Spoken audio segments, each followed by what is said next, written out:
قصتنا بتبدأ وبنشوف كويكب ضخم جدا اسمه أجاثا 616 متجه بسرعة شديدة ناحية الأرض، والبشرية اتجمعت علشان تطلق عليه صواريخ كتيرة علشان تدمره، والحمد لله الخطة نجحت والكويكب اتدمر. ولكن المشكلة كانت في المواد الكيميائية اللي كانت موجودة في الصواريخ، لأنها لما دخلت الغلاف الجوي غيرت الدي ان ايه بتاع آلاف الكائنات وحولتهم لوحوش بتاكل البشر، ومن اللحظة دي عدد البشر قل بشكل كبير جدا، وفي خلال سنة واحدة 95% من البشرية اختفت. أما الناجين اللي كان عندهم حظ فبدأوا يستخبوا في ملاجئ وكهوف تحت الأرض زي الفئران. ومن هنا بنشوف جايل اللي عايش بقاله 7 سنين في ملجأ تحت الأرض مع مجموعة من الناس الناجين، وبيكونوا متقسمين لأدوار مختلفة علشان يحافظوا على حياة المخبأ ده. وبنعرف إن جايل كان مسؤول عن المطبخ، وفي ناس تانية كانت بتزرع، وفي كمان اللي بيخرجوا يصطادوا أكل من السطح. والمميز في المجموعة دي إن جايل تقريبا الوحيد اللي عايش لوحده، وده بيخليه يفتكر إيمي حبيبته اللي عايشة في مستعمرة تانية. وفي يوم من الأيام المخبأ بيتعرض لهجوم، وجايل بياخد الأسلحة علشان الصيادين يحاربوا الوحوش اللي هجمتهم ويدافعوا عن نفسهم. ورغم إن جايل دايما بيتطوع للخروج معاهم، ولكنه مش قادر يقنع أي حد إنه شجاع أو عنده المهارات اللازمة للتعامل مع الوحوش، وده لأنه بيتجمد من الخوف في كل مرة بيشوف فيها واحد منهم. وفي اللحظة دي بيكتشف جايل إن واحد من أصحابه اتاخد، فبدون تفكير بيقرر ياخد القوس ويخرج يدور عليه. ولما بيكون قريب من الوحش بيشوف كونور، والوحش بيخلص عليه وبيفضل ثابت في مكانه من كتر الخوف ومش حتى قادر يضرب السهم بتاعه. وفجأة بيلاقي نفسه هيبقى الضحية اللي جاية، ولكن تيم بيظهر في اللحظة الأخيرة وبيقتل المخلوق بالسيف. وبنرجع بالزمن 7 سنين لما جايل وإيمي كانوا في العربية مع بعض وسمعوا تحذير بخصوص الكويكب، وبنعرف إن هما الاتنين واقعين في الحب وجايل مش قادر ينساها من يومها، فكل ما بيحس بالحنين بيحاول يكلمها عن طريق الراديو. وأظن كده إن خطيبك ملوش حاجة خالص يا عزيزتي. المهم بعد محاولات كتيرة إنه يوصل لمستعمرتها قدر أخيرا يتواصل معاها، وبقى لهم على كده سنة بيتكلموا على الراديو. وجايل كان دايما بيقول لها إنه بيكتب لها خطابات طول الوقت، وهي قالت له إنها بتحب تعرف إيه اللي مكتوب في الخطابات دي، ولكنه ملحقش يقرأ الخطابات لأنها فقدت الاتصال. وفي نفس الليلة جايل بيقول للناس اللي في الملجأ إنه ناوي يروح لإيمي رغم إن المستعمرة بتاعتها على بعد 84 ميل، ولكن الكل بيحاول يقنعه إن الرحلة دي خطيرة جدا ومحتاجة صياد مدرب علشان يقدر ينجو فيها. ولكن جايل كان مصمم إنه يروح علشان هي دي كانت فرصته الوحيدة إنه يقابل حبيبته. وفي اللحظة دي جايل بيودع أصحابه وبيخرج لأول مرة من 7 سنين علشان يشوف ضوء الشمس، وأثناء ما كان بيبص حواليه اكتشف إن مفيش وحوش في المكان، فقدر ياخد نفس عميق ويحس بالراحة، وقرر إنه هيبدأ رحلته. وبعد شوية مشي ووصل لمنطقة كده، وفجأة بدأ يسمع أصوات غريبة، فقرر يستخبى في بيت مهجور. ولكن ما فاتش وقت طويل جوه البيت ده وبيلاقي وحش مستخبي في التلاجة، فجايل بيجري بسرعة على الحديقة. وفجأة أول ما وصل هناك بيلاقي بحيرة وبتطلع منها عينين مخيفين جدا، وبعدها على طول بيطلع ضفدع عملاق من المية وبيحاول يمسك جايل بلسانه اللي بيتمد زي السلاسل، ولكن جايل قدر يتفادى الهجوم بتاع الضفادع. وفي اللحظة دي بيطلع كلب وبيبدأ ينبح علشان يحمي بطلنا، ولكن الضفدع أخيرا قدر يمسك في جايل. وفي اللحظة دي الكلب عض لسان الضفدع وحرر جايل، وبعدها جايل بيجري بعيد عن الوحش، والكلب بيشتغل مرشد سياحي وبياخده على مكان علشان يستخبى فيه. وبكده قدروا يهربوا من أكبر خطر شافه جايل لحد دلوقتي. ولما جايل بيروح مع الكلب بيكتشف إن الكلب كان عايش لوحده في الباص اللي صاحبه كان ساكن فيه قبل ما يتعرض لهجوم من الوحوش. ولما عرف اسم الكلب واتعلم شوية عن قصته جايل حس بتعاطف مع الكلب اللي فقد الشخص الوحيد اللي كان بيحبه. ومع اقتراب الليل جايل قرر إنه يفضل في الباص ويرتاح علشان يكمل رحلته في اليوم اللي بعده. وفي الصبح بدري جايل خلص رسمته اللي فيها الكلب وهو بيحارب الضفدع العملاق وقال وداعا للكلب، بس أول ما خرج من الباص الكلب جري وراه. وبكده جايل بقى عنده شريك جديد في المغامرة، والحاجة الوحيدة اللي الكلب كان عايز ياخدها معاه كانت الفستان بتاع صاحبته اللي فقدها، وعلشان كده حطه جايل في شنطته. وبعد كده فضلوا يمشوا مع بعض شوية أميال حلوين، وكل ما قضوا وقت أكتر مع بعض علاقتهم بقت أقوى. وفي يوم جايل كان ماشي سرحان ووقع في حفرة مليانة بالعظم، وكان لازم طبعا يلاقي طريقة للخروج، ولكن قبل ما يقدر يتسلق من الحفرة الديدان العملاقة بدأت كانت تهاجمه، فاضطر يستخدم العظام علشان يدافع عن نفسه. وفي اللحظة دي ظهر واحد اسمه كلايد ورماله حبل علشان يسحبه من الحفرة، والبنت اللي معاه رمت قنبلة ودمرت الوحوش اللي كانت بتحاول تهاجمه. وبعد ما طلع جويل عرفهم على نفسه وعلى الكلب بتاعه، وجويل قرر انه يكمل معاهم لانه حس ان فرص نجاته هتزيد لو فضل معاهم. ولما وصلوا الجبل البنت ساعدته انه يتدرب على استخدام القوس، وكلايد حكاله عن فقدانه لابنه في نفس اليوم اللي البنت فقدت فيه ابوها، والاتنين اتفقوا يبقوا مع بعض ويحاولوا يعيشوا. وفجأة حسوا ان في حاجة بتطاردهم فقرروا يكملوا رحلتهم بسرعة. وجويل بدأ يقلق لما اكتشف ان في وحش بيلاحقهم، وفي اللحظة دي كلايد قال له يشيل قميصه ويحطه في صدفة حلزون علشان الريحة تنتشر وتضلل الوحش. فجويل اتفاجئ لما عرف ان اساسا مش كل الوحوش خطيرة، وكلايد شرح له ان الكائن ده انقذ حياتهم. وبالليل بقى جويل ورى اصحابه الجداد دفتر رسوماته، وكشف لهم انه بيجمع معلومات عن الوحوش اللي بيقابلها علشان يعرف نقط ضعفهم. وبعد العشاء المجموعة كملت رحلتها، وعلى مدار الوقت اللي قضاه جويل مع كلايد والبنت علموه كتير عن انه ازاي ينجو في العالم اللي اتغير ده. ومع الوقت جويل بقى ماهر جدا في استخدام القوس. ولكن للأسف اليوم اللي كانوا خايفين منه جه، اللي هو اليوم اللي اضطروا فيه انهم ينفصلوا عن بعض. وكلايد والبنت راحوا للجبل علشان يجربوا حظهم في واحد من المخابئ اللي هناك، بينما جويل قرر انه يروح البحر علشان يلاقي ايمي. وقبل ما يودعوه كلايد اداله قنبله ونصحه يستخدمها بس في الطوارئ. والكلب اللي بنعرف ان اسمه بوي جري ورا جويل وكمل معاه الرحله لان لسه عندهم 30 ميل قدامهم. وتاني يوم وهم بيعدوا الغابه الكلب سمع صوت وراح يستخبى،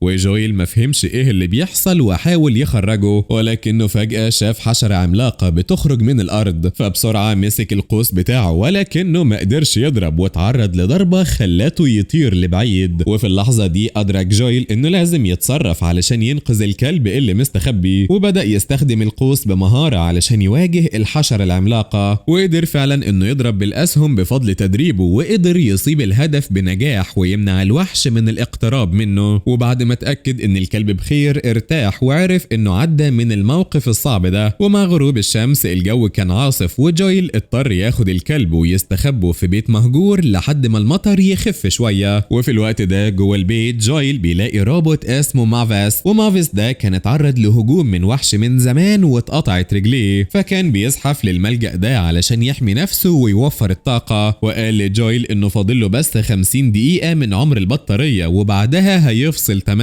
ولما عرف ان جويل محتاج طاقة لتشغيل الراديو علشان يتواصل مع ايمي، الروبوت عرض عليه المساعدة فورا. وفعلا جويل وصل الراديو بالكابل وقدر يتواصل مع ايمي، وكانت فرحانة جدا انه لسه عايش. وجويل شاف على الخريطة انه بس على بعد 9 اميال من شط ايمي، فقال لها انه هيوصل لها قريب جدا. ولما سمعته ايمي بقت متحمسة وقالت له ان في ناجين ظهروا في المستعمرة بتاعتها من ايام وانهم هييجوا ينقذوهم. وبعد كده البطارية بتاعت مافيس قربت تخلص، وما قدرش جويل انه يتكلم مع ايمي اكتر من كده. وفي اخر 15 دقيقة اللي باقية من طاقة مافيس الروبوت فتح قاعدة بياناته وورى جويل صور عيلته كلها. وساعتها جويل اتأثر جدا، ومافيس كان بيقول اخر كلام لامه كأنه بيودعها. وبعد لحظات مافيس قفل وفقد الطاقة. وتاني يوم بعد ما جويل ارتاح شوية قرر انه يكمل رحلته، وكان متوقع انه يوصل لإيمي في نهاية اليوم. ولكن وهو ماشي اتفاجئ بوحش جديد بيطلع من تحت الارض، فجت لجويل فكرة وحاول يشغله بلعبة كده علشان يهرب هو والكلب، ولكن جويل اتكعبل ووقع والكلب رجع علشان يساعده. وبعدها استخبوا جوه جذع شجرة والوحش قرب منهم، ولكن لحسن الحظ مشي ورجع للارض من تاني. وبعد ما الوحش مشي الكلب لاحظ ان فستان صاحبته القديمة بيطير في الهواء ووقع في المية، فجري بسرعة وراه في المية علشان يجيبه. ووقتها جويل شاف ان الوحش بيرجع تاني ناحيتهم، فاضطر يستخدم القنبلة اللي اخدها من كلايد ورماها في بق الوحش. ووقت الانفجار جويل نط في المية وعام لحد الشط، ولكن وهو بيعوم اتعرض لهجوم من شوية قروش صغيرة ولزقوا كمان في جسمه. وجويل وقتها كان غضبان جدا ولام الكلب على اللي حصل، والكلب زعل جدا لما حس ان جويل زعلان منه بسبب المخاطرة اللي عملها علشان يرجع الفستان، فقرر انه يمشي ويبعد عن جويل علشان ما يعرضوش تاني للخطر. ودلوقتي جويل ما عندوش حل غير انه يكمل لوحده، ولكنه بعد شوية حس ان جسمه مش مظبوط وحس بدوخة وتعب شديد ووقع من التعب بسبب السم اللي حقنته القروش فيه. وفي اللحظة دي جويل افتكر كلام كلايد عن نبات السرخس اللي بيقدر يعالج السموم، فأكل شوية من الأوراق دي وبدأ يتحسن وحاول يكمل المشي تاني، ولكنه كان محتاج يرتاح أكتر. ولحسن حظه إيمي لقاته وساعدته إنه يقوم، ولما شافها جويل كان فرحان جدا، وبعد ما حس إنه في أمان فقد وعيه من كتر التعب. ولما فاق بعد ساعات لقى نفسه في الملجأ وإيمي بتطمن عليه، ولكنها اضطرت تسيبه علشان تساعد في حل مشكلة التسريب اللي في الملجأ. وجويل بدأ يتمشى في المكان وشاف إن معظم اللي عايشين هناك كبار في السن، وكان منبهر جدا لما شاف الشط الأول مرة بعد سنين وافتكر قد إيه البحر جميل. وفجأة طاقم اليخت وصل وإيمي عرفت جويل عليهم وقدمته كمان للكابتن بروكس ويلكنسون اللي كان عضو سابق في البحرية الأسترالية. وجويل اكتشف إن إيمي ما بقاش عندها أي مشاعر رومانسية ناحيته، فطلب يتكلم معاها على انفراد. ولما اتكلموا إيمي قالت له إنها فقدت جوزها السنة اللي فاتت قبل ما يبدأوا يتواصلوا عبر الراديو. فجويل اتضايق جدا لأنه كان فاكر إنهم لسه ممكن يعيشوا حياة سعيدة مع بعض، واعتذر لإيمي لأنه ما كانش صريح معاها من البداية. وبدأ جويل يفهم إنه ارتكب غلطة كبيرة قوي بتركه للمأوى بتاعه والأصدقائه. وإيمي دعته إنه ينضم لطاقم بروكس على اليخت لأنه عارف إن مجموعتها مش هتقدر تعيش في المأوى ده لفترة طويلة خالص. وبرغم إن المكان جميل وموفر في كل الإمدادات اللازمة، ولكنه مش آمن وممكن يتعرض لهجوم من الوحوش في أي وقت. وجويل فضل محتار ومش عارف ياخد قرار، فقرر يتعرف على الناس اللي مع بروكس قبل ما يقرر أي حاجة. وفي الليلة دي جويل استلف راديو علشان يحاول يتواصل مع أصدقائه، ووقتها واحد من كبار السن في المستعمرة جاب له وجبة خفيفة بعتها له الكابتن. وبعد محاولات كتيرة فاشلة للتواصل جويل قرر يسيب الراديو، ولكن لاحظ حاجة غريبة على الخريطة اللي أخدها من كارين، وشاف كمان ملاحظات مكتوبة من أصدقائه على ظهر الورقة. ووقتها قدر يتواصل مع راي، ولما اكتشف إن صديقه لسه عايش كان فرحان جدا وشارك الخبر مع باقي السكان. وبعد ما حكى لهم عن تفاصيل مغامرته سألوا عن حال المأوى، وعرف إنهم اتعرضوا لعدة هجمات وإنهم مش هيقدروا يستمروا هناك لفترة طويلة. وبعدين الاتصال اتقطع وجويل ما قدرش ياخد معلومات أكتر، فقلق جدا على أصدقائه وقرر يرجع للمأوى علشان كان حاسس بالذنب إنه سابهم. وأثناء ما كان بيجمع حاجات ولمح شوية من الفاكهة البنفسجية جنب الوجبة اللي بعتها بروكس، وافتكر كمان ملاحظاته عنها في دفتره. وفي اللحظة دي جويل أدرك إن الكابتن بيحاول يسمم سكان المكان، فجري بسرعة للشط علشان يحذرهم. وبيروح للشط بسرعة وبيلاقي الناس هناك بيستمتعوا بوقتهم، فبينادي على إيمي علشان يكلمها، ولكنه بيكتشف إنها سكرانة بعد ما شربت من البيرة اللي عملها بروكس وفريقه. وجويل بيحاول يقنعها إنهم لازم يخرجوا من المكان ده بسرعة وإن بروكس مش جاي ينقذهم، ولكنه بيخطط إنه يقضي عليهم. وفي اللحظة دي الناس اللي في المستعمرة بيبدأوا يغمى عليهم بسبب التسمم، وجويل بيتهاجم من دانا. وبعدها بيصحى جويل وبيلاقي نفسه مربوط جنب إيمي وكل سكان المستعمرة في هيكل معدني. وفجأة بروكس بيقرب منهم وبيأمر دانا إنها تدمر برج الإرسال علشان يمنع جويل أو أي حد تاني من طلب المساعدة. وسكان المستعمرة في اللحظة دي بيفهموا إنهم اتضحك عليهم وإن بروكس عمره ما كان ناوي ينقذهم. والحقيقة خلاص بقت واضحة إن بروكس وفريقه مجرد لصوص بيستغلوا المستعمرات اللي على الشط علشان يسرقوا منهم كل حاجة ويهربوا لمستعمرة تانية على طول الساحل. والمصيبة الأكبر إن بروكس بيكتشف إن الوقود خلاص بينتهي في العالم كله، وإنه مضطر يستخدم طريقة تانية لتشغيل اليخت بتاعه. وبيقول إن روكو لقى مصدر وقود خاص وزنه 10 أطنان ومربوط في اليخت بتاعهم، بس الكائن ده بيطلع وحش بحري ضخم جدا نايم دلوقتي، ولكنه هيصحى قريب وهيجي على الشط علشان ياكل. وبعد ما بروكس بتتفضح خطته بيبعد هو وفريقه علشان ما يتحولوش لفريسة للوحوش. والناس كلها بتبدأ تصرخ لما بيشوفوا السرطان البحري العملاق بيقرب. وفي اللحظة دي إيمي بتقدر تفك قيودها وبتساعد جويل علشان يحرر نفسه، وبتطلب منه إنه يشغل السرطان بعيد عنهم بينما هي بتروح تدور على الناس اللي غدروا بيهم. وبعد كده بنشوف إيمي بتستخدم طبق معدني كدرع علشان تقرب من روكو وتهاجمه، ولكنها بتفقد الوعي بعد ما بتتخبط. ولما جويل بيشوف الوحش بيقرب بياخد سيخ معدني كبير وبيضربه في رقبته علشان يبعده، والوحش بيحاول يقوم ولكن جويل بيستعد يضربه الضربة الأخيرة، وفجأة بيهاجمه واحد من الحيوانات. وبعد الهجوم اللي اتعرض له جويل فقد وعيه، وإيمي قامت علشان تواجه دانا في مواجهة قوية جدا. وأثناء ما الاتنين بيحاربوا بروكس استخدم السلاسل علشان يساعد الوحش الكبير اللي على شكل سلطعون انه يقوم من تاني، وده خلى الحيوان يبدأ يدمر كل حاجة في طريقه. ومع صرخات كبار السن اللي كانوا مرعوبين جويل صحي وحاول يقوم ولقى الوحش ماشي ناحيته. وفي اللحظة دي جويل كان هيبقى فريسة للوحش، ولكنه فجأة شاف بوي الكلب بتاعه بيجري عليه. وبعد ما جويل حضن بوي الكلب بدأ ينبح على الوحش. اما بروكس بقى فأمر دانا انها تضرب عليه نار، ولكن ايمي حاولت توقفها وتسببت في ان الرصاصة تيجي في الوحش بدل ما تيجي في الكلب. وايمي استخدمت خشبة وضربت دانا وقدرت توقعها على الارض، ولكن فجأة بروكس بيظهر من وراها وضربها ضربة قوية جدا. وفي الوقت ده بروكس والطاقم بتاعه ركبوا قارب صغير علشان يرجعوا لليخت ويحاولوا يهربوا، ولكن السلطعون مشي وراهم. وجويل كان قلقان جدا على ايمي فطلب من بوي الكلب يجري عليها ويساعدها انها تقوم. اما هو بقى فكان بيحاول يلهي الوحش بعيد عنهم. وخلال المعركة جويل لاحظ ان السلاسل المربوطة في جسم السلطعون بتوصل كهرباء من اللي بروكس كان بيستخدمها علشان يصعق الوحش. فبدل ما يهجم على الحيوان جويل قرر يفكر بطريقة مختلفة تماما. ولما السلطعون ادرك انه بقى حر ساب جويل ورجع للمية، ولكن قبل ما يرجع يعيش بسلام في المحيط قرر ياخد حقه. وبالفعل راح لليخت علشان يتخلص من الناس اللي كانوا حابسينه. وبعد ما خلص على دانا وروكو الوحش راح لبروكس واخده كفريسة ليه وهو حي. واخيرا السلطعون دمر اليخت ورجع للبحر بعد ما غرق السفينة. وفي اخر اليوم جويل ساعد ايمي انها ترجع كبار السن للمخبأ وتعتني بالمصابين. وبعد ما خلص ودع ايمي وقال لها انه لازم يرجع للمستعمرة بتاعته علشان يطمن على اصحابه. وفي اللحظة دي ايمي حضنت جويل وشكرته على انه جه علشان ينقذهم، لان لو ما كانش جه كانوا كلهم هيخلص عليهم في اليوم ده. وقبل ما يمشي جويل رجع لها الحجاب اللي كانت ادته من 7 سنين. وفي دفتره اللي كان بيكتب فيه كل الدروس اللي اتعلمها في رحلته جويل كتب انه خلاص مستعد يكمل الرحلة. وبعد 7 ايام من الرحلة جويل وبوي وصلوا للمخبأ، وجويل كان مرتاح جدا لما اكتشف ان اصحابه لسه عايشين. وبعد ما اخدوا استراحة صغيرة جويل رجع للسطح بمهمة انه يقود مجموعته للمخبأ اللي في الجبال. وبالفعل بعت رسالة راديو لكل المستعمرات التانية في محاولة منه انه يلهم الناس علشان يبدأوا يستكشفوا السطح ويلاقوا حياة افضل بدل ما يقضوا حياتهم مستخبيين تحت الارض. وبفضل رسالته كتير من الناجين اتحركوا علشان يوصلوا للجبال، ومن ضمنهم ايمي وكبار السن اللي كانوا عايشين معاها في المخبأ. ولحد هنا بتنتهي احداث فيلمنا النهارده. استنوني بقى في فيديوهات وملخصات جديدة. سلام.